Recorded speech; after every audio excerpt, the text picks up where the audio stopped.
وعباد الرحمن الذين يمشون على الأرض هونا وإذا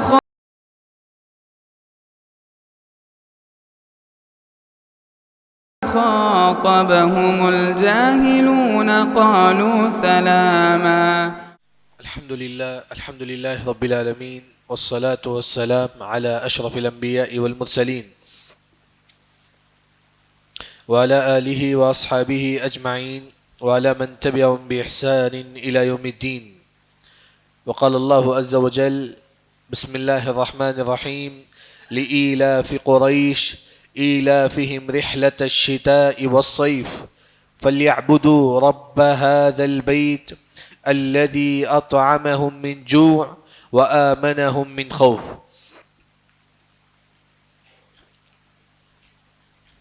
آج ہماری تفسیر ہوگی انشاءاللہ سورۃ قریش. سب سے پہلے یہ چھوٹی سورت ہے، تمام کو یاد ہے اکثر، لیکن قریش یہ قبیلے کا نام ہے. قرآن میں صرف یہ ایک ایسی سورت ہے جس کا نام قبیلے کے نام سے، وہ سورۃ قریش. قریش مشہور قبیلہ تھا، مشہور خاندان تھا جس میں آپ صلی اللہ علیہ وسلم آئے تھے. قریش قبیلے سے آپ صلی اللہ علیہ وسلم جو ہے نا آئے تھے. قریش ان قبیلے کے جو اصل، جیسا کہ بولتے ہیں کہ ان کے خاندان سے جو لوگ آئے وہ قریش خاندان سے. جیسا کہ النضر بن کنانہ ایک شخص تھے جن کے خاندان سے جو لوگ آئے ان کو قریش قبیلے والے کہتے ہیں. جیسا کہ ہمارے نبی کا جو نسب نامہ ہے محمد بن عبداللہ بن عبد المطلب بن ہاشم بن عبد مناف بن قصی بن کلاب بن مرہ بن کعب بن لوئی بن غالب بن فہر بن کنانہ بن نظر بن کنانہ کے خاندان سے جو لوگ آئے ان کو قریش بولتے ہیں. یہی جو ہے نا قریش، یہ سورت جو ہے نا مشہور سورت ہے. دیکھیے بسم اللہ الرحمن الرحیم لإیلاف قریش. یہ جو سورت ہے سورہ قریش، اس کا تعلق سورہ فیل سے جو کل تفسیر میں گزر چکی ہے. ابرہا 60,000 لشکر لے کر کعبۃ اللہ کو توڑنے کے لیے آ کر تھا، کعبۃ اللہ کو توڑنے کے لیے آ کر تھا. تو اللہ نے کعبۃ اللہ کی حفاظت کی. 60,000 جو لشکر تھا اللہ نے اس کو برباد کر دیا تھا. اللہ نے کعبۃ اللہ کی حفاظت کی اور ابرہا کے لشکر کو اللہ نے برباد کیا. کیوں اللہ نے ایسا کیا؟ لإیلاف قریش، تاکہ قریش کے دلوں میں آپس میں محبت پیدا ہو جائے. کیونکہ اس واقعے سے پہلے، ابرہا کے واقعے سے پہلے، قریش خاندان والے آپس میں لڑائی جھگڑا کرتے تھے. بہت زیادہ دشمنی تھی، آپس میں لڑائی جھگڑا بہت زیادہ تھا. جب مکے والے دیکھتے ہیں کہ اللہ نے ہمارے کعبہ کی حفاظت کی تو اس کے بعد پورے قریش والے آپس میں مل جاتے ہیں. اس واقعے سے، ابرہا کے واقعے سے پہلے پورے قریش والے آپس میں دشمنی میں تھے، لیکن ابرہا کے واقعے کے بعد پورے قریش والے آپس میں جو ہے نا مل جاتے ہیں، دوست بن جاتے ہیں. یعنی کہ سورہ قریش کا تعلق سورہ فیل سے. اسی وجہ سے ہمارے پاس جو قرآن، اس طرح ابی بن کعب رضی اللہ عنہ کے پاس ایک قرآن تھا، صحابی رسول ابی بن کعب رضی اللہ عنہ. ان کے قرآن میں جو ہے نا دونوں صورت کو ایک ہی صورت مانتے تھے. جیسا کہ ہمارے پاس فجعلہم کعصف مأکول، پھر کیا ہے بسم اللہ الرحمن الرحیم، پھر صورت شروع ہوتی ہے. لیکن ابی بن کعب رضی اللہ عنہ کیسا پڑھتے تھے؟ فجعلہم کعصف مأکول لإیلاف قریش ایلافہم، بسم اللہ نہیں تھا. یعنی کہ ابی بن کعب رضی اللہ عنہ دونوں صورتوں کو ایک ہی صورت مانتے تھے. تو اسی وجہ سے عمر بن خطاب رضی اللہ عنہ ایک مرتبہ مغرب کی نماز میں پہلی رکعت میں سورہ 3 پڑھتے ہیں، والتین والزیتون. دوسری رکعت میں سورہ فیل اور اس کے بعد سورہ قریش پڑھتے ہیں. یعنی کہ اکثر مفسرین کا یہی کہنا ہے یہ دونوں سورت جو ہے نا ایک ہی سورت ہے، لیکن بیچ میں جو ہے نا بسم اللہ ہے.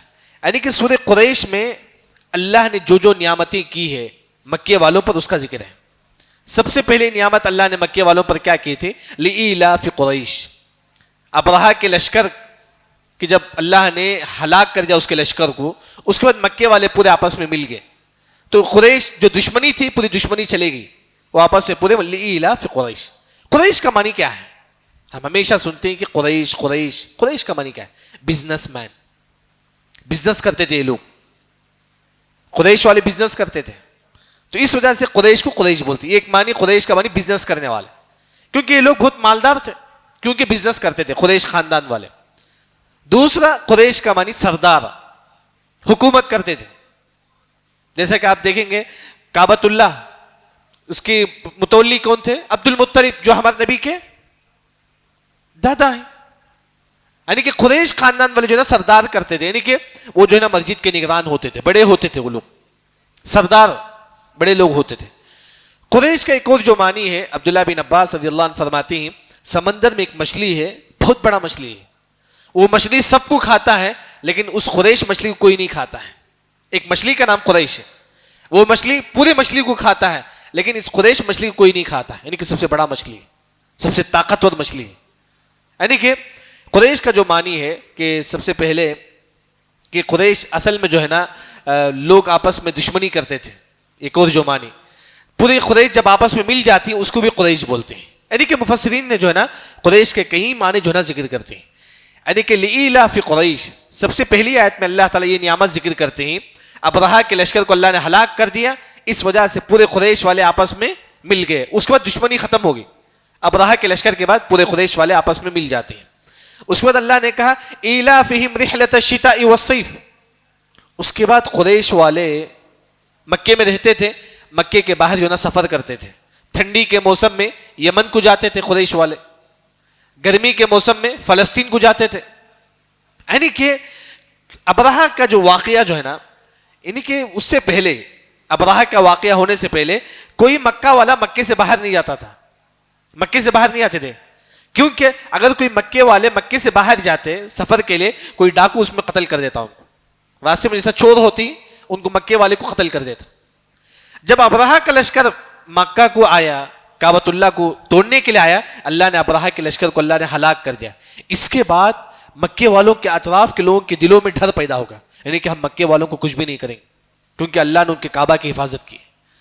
یعنی کہ یہ واقعہ ہونے کے بعد یہ مکے والے بڑے آسانی سے جو نا سفر کرتے تھے باہر، بڑے آسانی سے باہر سفر کرتے تھے. اس سے پہلے سفر نہیں کرتے تھے.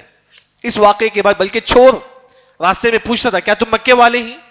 تو وہ کہتا تھا کہ ہاں ہم تم کو کچھ بھی نہیں کریں گے کیونکہ تمہارے کعبہ کی اللہ نے حفاظت کی ہے. ابرہہ کے واقعے کے بعد جو ہے نا اللہ نے دوسری نعمت یہ کی تھی کہ مکے والے بڑے آسانی سے جو ہے نا یمن کا سفر کرتے تھے، ٹھنڈی کے موسم میں، گرمی کے موسم میں جو ہے نا فلسطین وغیرہ کا سفر کرتے تھے. اس سے مفسرین نے کہا اگر آپ جہاں رہتے ہیں وہاں بہت زیادہ ٹھنڈی ہے، وہاں جاؤ جہاں گرمی ہے. آپ جہاں رہتے ہیں وہاں بہت زیادہ گرمی ہے، ایسی جگہ جاؤ جہاں ٹھنڈی ہوتی ہے. یعنی کہ انسان جو ہے نا سفر بھی کرنا چاہیے. یعنی کہ آیت نمبر 1 میں اللہ نے یہ نعمت ذکر کرتی ہے کہ قریش تم لوگ دشمن تھے، اللہ نے تمہارے دلوں میں محبت پیدا کر دی. دوسری نعمت یہ ہے تم جو ہے نا آسانی سے جو ہے نا تم سفر بھی کرتے تھے، مکہ کے باہر جو ہے نا سفر کرتے تھے. اللہ نے نعمت ذکر کرنے کے بعد اللہ تعالیٰ قریش، اصل کافر تھے، قریش کافر تھے، ہمارے نبی کے چچا بھی کافر ہیں. یعنی کہ یہاں اللہ تعالیٰ فرماتی ہیں کہ قریش فَلْيَعْبُدُوا، تم عبادت کرو. کس کی؟ رب هذا البیت، اس کعبۃ اللہ کے رب کی تم عبادت کرو. یعنی کہ قریش والے جو کافر تھے اللہ ان سے کہتے ہیں کہ قریش والے اللہ نے تم پر بہت ساری نعمتیں کی ہیں. ابرہہ کے لشکر کو اللہ نے ہلاک کر دیا، اس وجہ سے پورے قریش والے آپس میں مل گئے، تم آسانی سے باہر بھی سفر کر سکتے ہیں. تو اس نعمت کی وجہ سے تم کیا کرو، اس کعبے کے رب کی عبادت کرو. جبکہ آسمان کا رب بھی اللہ تعالیٰ ہے، زمین کا رب بھی اللہ تعالیٰ ہے. یہاں اللہ نے کہا کہ قریش والے تم کعبے کی رب کی عبادت کرو، کیونکہ قریش والے اپنے آنکھوں سے دیکھے تھے اللہ نے کعبے کی کس طرح حفاظت کی ہے. اے قریش والے اگر تم بھی اللہ کی عبادت کرو گے اللہ تمہاری بھی حفاظت کرے گا، کیونکہ قریش اپنے آنکھوں سے دیکھے تھے کس طرح اللہ نے ابرہہ کے لشکر کو اللہ نے ہلاک کر دیا تھا. تو اس وجہ سے اللہ نے کہا کہ اے قریش والے تم کیا کرو، جس طرح اللہ نے کعبے کی حفاظت کی ہے اسی طرح جو ہے اللہ تمہاری بھی حفاظت کرے گا. شرط ہے کہ تم کس کی طرف آ جاؤ، توحید کی طرف آ جاؤ. یہاں مفسرین نے ایک بات یہ ذکر کرتے ہیں، اگر کسی کافر سے آپ ملتے ہیں تو سب سے پہلے کافر کو اس کی نعمت یاد دلاؤ. آپ بولو کہ یہ کافر اللہ نے تجھے مال دیا، اللہ نے تجھے صحت دی، اللہ نے تجھے ہر قسم کی نعمت دی، اب تو کیا کر، یہ نعمت دینے والا کون ہے؟ اللہ تعالیٰ، تم اس کی عبادت کر. تو اسی وجہ سے اللہ نے سورہ قریش کی پہلی آیت میں نعمت کا ذکر کرتے ہیں، دوسری آیت میں بھی نعمت کا ذکر کرتے ہیں، پھر اللہ تعالیٰ قریش والوں کو توحید کی دعوت دیتے ہیں. آپ بھی جب کسی کافر سے ملتے ہیں آپ اس کو بولو کہ اللہ نے آپ کو صحت دیا ہے، مال دیا ہے، سب کچھ دیا ہے، یہ دینے والا کون ہے؟ اللہ تعالیٰ ہے، تم اس کی عبادت کر. یعنی کہ سب سے پہلے نعمت کا ذکر کریں گے، پھر ان کو دین کی دعوت دیں گے. پھر آخری آیت میں اللہ تعالیٰ فرماتے ہیں الذی اطعمہم من جوع، اے مکے والے ایک اور نعمت ہے، تم بھوکے تھے اللہ نے تم کو کھلایا ہے. کیونکہ اس زمانے میں کیا ہوتا تھا، مکے والوں کے پاس کھانے کے لیے کچھ بھی نہیں تھا، کیونکہ وہ زمین جو ہے نا گرم زمین تھی، وہاں ٹماٹر وغیرہ نہیں اگتا ہے وہاں پر. وہاں مکے والے بھوک میں کیا کرتے تھے، مردے کو کھاتے تھے، نعوذ باللہ، جو مردہ جو باڈی ہوتا تھا اسے کھاتے تھے. ایک مرتبہ کیا ہوا کہ مکے والے مردہ وغیرہ کھاتے تھے، حبشہ سے جو حبشی لوگ جو تھے نیگرو، وہ لوگ جو ہے نا کھانا پکا کر جو ہے نا مکے والوں کو کھلاتے تھے. جب مکے والے بھوک سے رہتے تھے، حبشی والے وہاں کے اطراف کے لوگ جو ہے نا کھانا بنا کر لا کر جو ہے نا مکے والوں کو کھلاتے تھے. اللہ نے اس نعمت کو یاد دلاتے ہیں، اے مکے والے تم بھوک سے تھے اللہ نے تم کو کھلایا ہے. دوسری جو تفسیر ہے وہ یہ ہے کہ ابراہیم علیہ السلام کی دعا ہے، اے مکے والے اللہ نے تم کو کھلایا ہے. وَارْزُقْ أَهْلَهُ مِنَ الثَّمَرَاتِ مَنْ آمَنَ مِنْهُمْ بِاللَّهِ وَالْيَوْمِ الْآخِرِ. کیونکہ مکے کی زمین میں کچھ بھی نہیں اگتا ہے، آج بھی نہیں اگتا ہے. اگر آپ مکہ مدینہ آپ جائیں گے دیکھتے ہیں آپ ہر قسم کا فروٹس ہے وہاں، جبکہ وہاں نہیں اگتا ہے فروٹس. یعنی کہ اللہ تعالیٰ ہر قسم کی نعمت جو ہے نا مکے والوں کو دیا. یہ بھی اللہ تعالیٰ فرماتی کہ یہ بھی اللہ کی نعمت ہے، اے مکے والے تم کس کی عبادت کرو، اللہ ہی کی عبادت کرو. وَآمَنَهُم مِّن خَوْفٍ، یعنی کہ ابرہا جب تک زندہ تھا مکے والے اسے ڈرتے تھے، وہ بہت ظالم تھا ابرہا. جب وہ مر گیا اللہ نے کہا کہ مکے والے تم کو اللہ نے سکون دے دیا، اطمینان دے دیا. اب ابرہا مر گیا، اب تم کو سکون اطمینان ملے گا. یعنی کہ گویا کہ اس صورت میں نعمتوں کا اللہ تعالیٰ ذکر کرتے ہیں. اصل یہ صورت جو ہے نا سورہ فیل کے بعد آ کر ہے، یعنی کہ سورہ فیل سے اس کا صورت کا بڑا کنیکشن ہے. سورہ فیل میں اللہ نے یہ فرمایا کہ ہم نے ابرہا کے لشکر کو ہم نے ہلاک کر دیا، کیونکہ ابرہا کا لشکر جو ہے نا کعبۃ اللہ کو توڑنے کے لیے آیا، اللہ نے ابرہا کے لشکر کو اللہ نے ہلاک کر دیا. تو اس وجہ سے مکے والوں پر کیا اثر ہوا، لإیلاف قریش، سب سے پہلے مکے والے آپس میں جو دشمنی تھے تمام لوگ مل گئے، کیونکہ اللہ نے ہمارے بستی کی حفاظت کی ہے تو پورے قریش والے آپس میں کیا ہے مل جاتے ہیں. دوسری نعمت یہ ہوتی ہے کہ ایلافہم رحلۃ الشتاء والصیف. ابرہا جب تک زندہ تھا لوگ مکے سے باہر نہیں جاتے تھے، کیونکہ راستے میں لوگ ان کو مار دیتے تھے، قتل کر دیتے تھے. تو جب ابرہا مر گیا تو اس کے بعد مکے والے جو نا بڑے آسانی سے جو ہے نا فلسطین جاتے تھے، یمن جاتے تھے. راستے میں کوئی ڈاکو بھی اگر دیکھتا ابرہا کے لشکر کے ہلاک ہونے کے بعد، ڈاکو پوچھتا کہ تم کہاں سے آئے ہیں، مکے والے کہتے کہ ہم مکے والے ہیں، تو ڈاکو بھی ڈر جاتا، نہیں ہم تم کو کچھ بھی نہیں کریں گے کیونکہ اللہ نے تمہارے کعبۃ اللہ کی حفاظت کی ہے. یہ دوسری نعمت ہے. ابرہا کے مرنے کے بعد لوگ مکے سے بڑے آسانی سے باہر سفر کرتے تھے، بلکہ ابرہا کا جب مر گیا ابرہا، وہ اس کی لشکر بھی ہلاک ہو گئی، تو اس کے بعد ہاشم جو تھے ہمارے نبی کے خاندان میں سے، وہ یہ پلان کرتے ہیں کہ اے مکے والے تم غریب ہیں، اب تم سفر کریں گے، بزنس کے لیے تم سفر کرو. تو ابرہا کے مرنے کے بعد لوگ جو ہے نا یمن جاتے تھے، فلسطین جاتے تھے، جا کر جو ہے نا بزنس کرتے تھے. پھر اس کے بعد اللہ تعالیٰ نعمتوں کی یاد دلانے کے بعد اللہ تعالیٰ کہتے ہیں کہ اے لوگو، اے مکے والے، اے قریش والے، تم اس کعبۃ اللہ کے رب کی عبادت کرو. جس طرح اللہ نے اس کعبۃ اللہ کی رب ہے اس کی عبادت کرو. یہ جو اللہ نے ابرہا کے لشکر کو اللہ نے ہلاک کر دیا کیونکہ وہ کعبۃ اللہ کو توڑنے کے لیے آیا. اگر آپ اس کعبۃ اللہ کے رب پر ایمان لائیں گے اللہ تمہاری حفاظت کرے گا. جس طرح اللہ نے ابرہا کے لشکر سے کعبۃ اللہ کی حفاظت کی، اس طرح اگر تم ایمان لائیں گے اللہ کی، اللہ تمہاری حفاظت کرے. یعنی کہ کتنی بڑی مصیبت آئے حفاظت کرنے والا کون ہے، اللہ تعالیٰ ہے. پھر اس کے بعد آخری آیت میں اللہ تعالیٰ فرماتی مکے والے ایک زمانے میں بھوک تھے، کھانے پینے کے لیے کچھ نہیں تھا، وہاں سے حبشی لوگ جو ہے نا کھانے لا کے دیتے تھے. اللہ اس نعمت کو بھی یاد دلاتے ہیں. اور مکے والے آج بھی جو ہے نا وہاں فروٹس وغیرہ نہیں اگتا ہے. یہ سب جو مکے والوں کو جو فروٹ جو ملتا ہے آج، ان سیزن کا فروٹ بھی وہاں رہتا ہے، یہ سب ابراہیم علیہ السلام کی دعا ہے جو مکے والوں کو وہاں ملتا ہے. وَآمَنَهُم مِّن خَوْفٍ. پھر اللہ تعالیٰ فرماتے ہیں کہ اب ابرہا بھی مر گیا، لوگوں کے دلوں میں جو ڈر تھا مکے والوں کے دلوں میں وہ ڈر بھی جو ہے نا چلا گیا. یعنی کہ انسان جتنا توحید پر رہے گا اتنا جو ہے نا اس کے دل میں امن و سکون رہے گا. اگر آپ کے دل میں جتنا توحید ہے آپ کے دل میں اتنا سکون رہے گا. جیسا کہ فرعون نے جادوگروں سے کہا کہ جادوگر میں تم کو قتل کر دوں گا. فرعون کے ماننے والے جادوگر جب موسیٰ علیہ السلام پر ایمان لاتے ہیں، فرعون نے کہا کہ جادوگر میں تم کو قتل کر دوں گا. جادوگروں نے کہا کہ تم کچھ بھی کرو ہم موسیٰ کے رب پر ہی ایمان لائیں گے. یعنی کہ اگر آپ کے اندر توحید آ جائے آپ کے دل میں کسی کا ڈر نہیں رہے گا. یہ توحید ہی یہ طاقت ہے جو سامنے والوں کو گرا سکتی. یاد رکھیں اہل علم نے کہا کہ الایمان حیوب، جتنا آپ کے اندر توحید ہے اتنا سامنے والا آپ سے ڈرے گا. بلکہ قیامت کے قریب ایک جنگ ہوگی قسطنطنیہ سے. مسلمان جو ہے نا جائیں گے قسطنطنیہ سے جنگ کرنے کے لیے جائیں گے، تلوار لے کے جائیں گے. لیکن جنگ نہیں ہوگی, لیکن مسلمان جیت جائیں گے. کیسے جیتیں گے؟ پورے مسلمان تلوار لے کے جائیں گے, سامنے سے قسطنطنیہ سے کافر کی لشکر آئے گی, صرف مسلمان پڑھیں گے کہ لا الہ الا اللہ, صرف ہم لوگ اتنا ہی پڑھیں گے لا الہ الا اللہ, سامنے والا کافر خود بخود تلوار پھینک کے جو نا ہار جائے گا.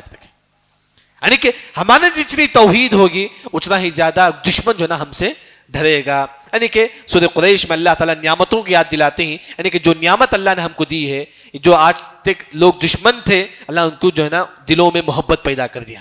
یہ محبت بھی ایک نعمت ہے. اسی طرح تم جو سفر کرتے ہیں یہاں سے بمبئی, یہاں سے باہر لوگ جو سفر کرتے ہیں, یہ بھی اللہ کی نعمت ہے. اس نعمت کو بھی تم احساس کرو. اسی طرح اللہ تم کو کھلایا پلایا, یہ بھی اللہ کی نعمت ہے, اس نعمت کو بھی تم احساس کرو. اسی طرح تمہارے دل میں اللہ کے علاوہ کسی کا ڈر نہیں ہے, یہ بھی اللہ کی نعمت ہے. ان نعمتوں کا جو تم احساس کرو, بلکہ اس نعمت کے بدلے تم کیا کرو, اس کعبۃ اللہ کے رب کی تم عبادت کرو, جتنا ہو سکے جو نا تم توحید پر رہو. اللہ رب العزت سے دعا ہے اللہ تعالیٰ ہم تمام کو صحیح دین سمجھ کر عمل کرنے کی توفیق عطا فرما. سبحانک اللہم و بحمدک, اشہد ان لا الہ الا انت, استغفرک و اتوب الیک. مسجد عباد الرحمن کے پلیٹ فارم سے ہونے والی دعوت و تبلیغ کے مشن کو آگے بڑھانے میں ہمارا بھرپور ساتھ دیں. علم و عمل سے ناطہ جوڑنے کے لیے اہل علم سے جڑیں. مسجد عباد الرحمن کے یوٹیوب چینل کو سبسکرائب کریں اور آگے شیئر کرنا ہرگز نہ بھولیں. فجزاکم اللہ خیرا.